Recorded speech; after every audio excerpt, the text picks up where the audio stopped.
Hi everyone, this is the pre-lecture for demand and supply. Now this topic is really synonymous with the subject itself. If you tell people, I'm an econ student or I've studied econs, people will immediately ask, oh, so you know demand and supply. Alright, this is the foundation to many things that we see around us today, as well as the foundation to many other business subjects. So let's have a short introduction on what this topic is all about. Now, last week we mentioned that econs is a subject that studies human behavior. Now, demand is controlled by consumers. When you go and buy something, you demand a good or a service, so you are a consumer, you control the demand of it. Okay? So when we study this topic, we want to know, how does the consumer usually behave? Alright, is there a pattern to our buying behavior? Consumer is in charge of the buying in the market, in the economy. Alright, so consumer buy things. So what is our behavior pattern? Okay, this topic will tell you that. Alright, and we also want to know, how do the consumer react when certain changes around them occur? For instance, the consumer may become richer. Alright, or there can be some trends that changes the market in terms of taste and preferences. What will happen? Okay, how will the consumer react? Will they buy more or will they buy less? Alright, so this is what this topic is going to tell us. Now in econs, we use a fair bit of diagrams to explain some of the theories that you will come across. Okay, so what you see now is a diagram. Let me give you a short introduction. What is it? Okay, now this is a two-axis diagram. Alright, you remember from your mathematics. Okay, now this is the zero origin. Okay, so here the value is 0. Okay, there's two axes. The vertical one is called y. The horizontal axis is called x. Okay, so from the origin, on the y-axis, the vertical axis, when I move higher up, the value goes up. Okay, move lower down, the value comes down. Alright, on the x-axis, when you move to the right, the value goes up. When you move to the left, the value comes down. Okay, so what is this kind of diagram used for? Is meant to show data relationships between what these two axes are measuring. Okay, so these two axes can measure anything. Okay, when it's used in many different forms of subjects. In econs, in this demand and supply diagram, we use the two axes to measure. On the y-axis is a price. Okay, on the x-axis is a quantity of goods and services. Alright, so price of goods and services and quantity of goods and services. Now how does it work? Now from the origin, if the price is higher, so the value of the price goes up. Okay, follow the mouse, you go up. Alright, if there's a higher quantity of goods in the market, alright, the value goes higher, it moves to the right.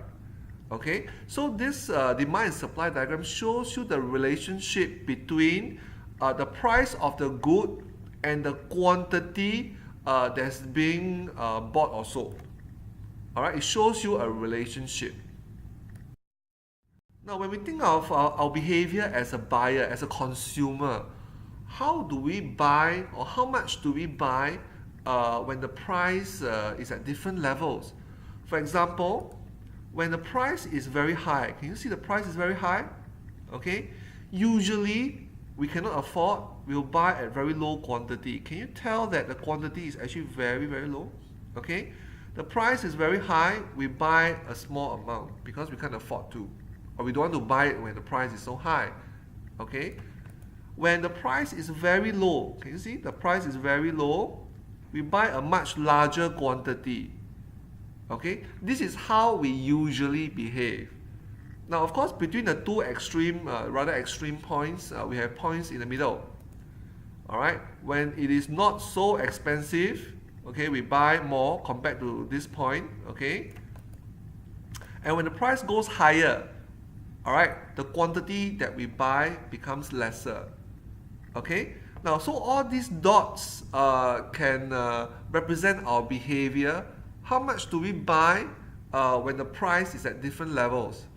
Alright, so when the price is high, we don't really feel like buying. Alright, when the price is low, we want to buy a lot.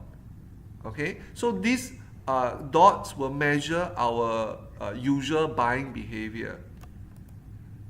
Now, so when we connect the dots, okay, you have a line that looks like this, okay? So this represents our usual buying behavior, okay? Why do we behave in this way? Now, because in the law of demand, in this topic, you learn about the law of demand, okay? It's a law that describes our behavior, okay? When things are expensive, at higher price, we buy lesser, okay? When the price is low, we buy more. So lower quantity at higher price, okay, and higher quantity at lower price. Now take a moment to reflect. Do you behave like this when you buy things on your own? You see that the price is good, is low, you're very happy, why do I buy more? Okay, when the price is high, you think that it's not attractive, you don't want to buy or you buy less. Okay, so this law of demand describes most of our behavior as consumers. Now, I'm sure when you think about it again, you don't behave like this all the time. Maybe most of the time, but not all the time. Okay, you look at other people, they may not behave according to what this law says. Now, this is not the only law of demand. Okay, when you progress onwards to university to study economics, there are many other laws, okay? But this is the one that describes most of our behavior, and this will be the one that we are using.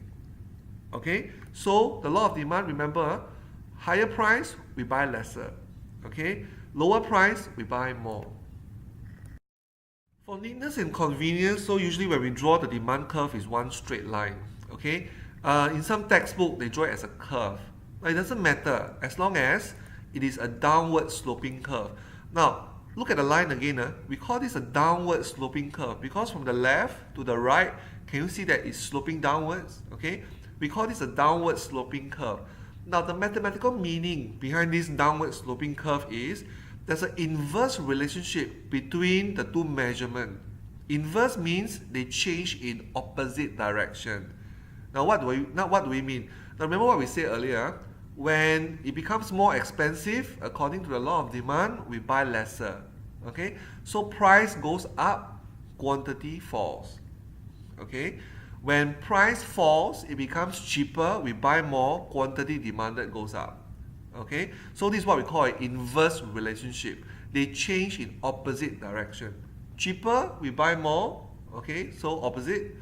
Expensive, the price goes up, we buy less. Okay, so this is what we mean by an inverse relationship.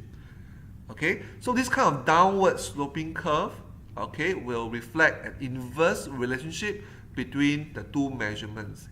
In this case, it will be the price and quantity. Now, other things that you'll be learning this week, we just talk a lot about the buyer, the consumer, okay, who demands for goods and services, right? The buyer of goods and services.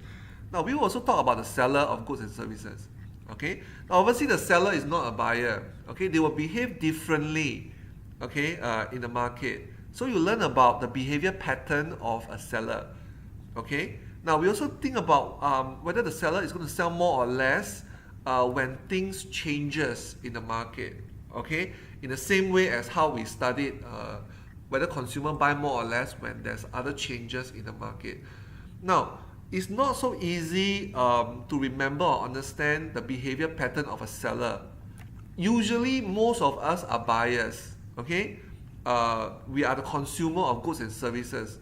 Myself included. I'm not a seller, okay? I don't open a shop, I don't own a factory, okay? So this part may be a little bit more difficult to imagine or to understand, all right?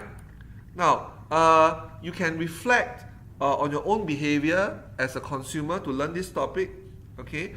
To try to experience how it feels like to be a seller, you can consider setting up a store on CCN Day and observe your own behavior pattern when you're selling something, okay? By experiencing it yourself, you may be able to understand this part a bit better. All right, see you guys in the lecture.